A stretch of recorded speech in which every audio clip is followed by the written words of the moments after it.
Sir ಇಲ್ಲಿ ತ್ರಿಶೂಲವನ್ನ ಹಿಡ್ಕೊಂಡಾಗ ಏನು ಕಾಣಿಸುತ್ತೆ ಸರ್ ನಿಮಗೆ? ಮೇಡಮ್ ಅದನ್ನ ಕೈಯಲ್ಲಿ ಹಿಡ್ಕೊಂಡಾಗ ಒಂದು ಬೆಳಕು ಥರ ಬರುತ್ತೆ.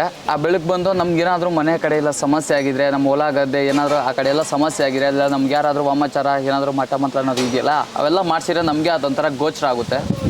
ಆ ಕೈಯಲ್ಲಿ ಇಟ್ಕೊಂಡಾಗ ಇವಾಗ ನಾರ್ಮಲಾಗಿ ನಾವು ಹಿಂಗೆ ಕಣ್ಣು ಮುಚ್ಕೊಂಡಿದ್ರೂ ನಮಗೇನೋ ಅಷ್ಟೊಂದು ಕತ್ಲೆನೇ ಕಾಣಿಸೋದು.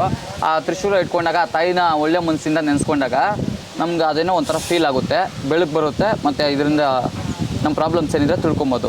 ಸರ್ ಸಾಕಷ್ಟು ಜನ ನಮಗೆ ತ್ರಿಶೂಲ ಹಿಡ್ಕೊಂಡ್ವಿ ನಮ್ಗೆ ಏನೂ ಕಾಣಿಸಿಲ್ಲ ಅಂತ ಹೇಳ್ತಾರೆ, ಯಾಕೆ ಹಾಗಾಗುತ್ತೆ?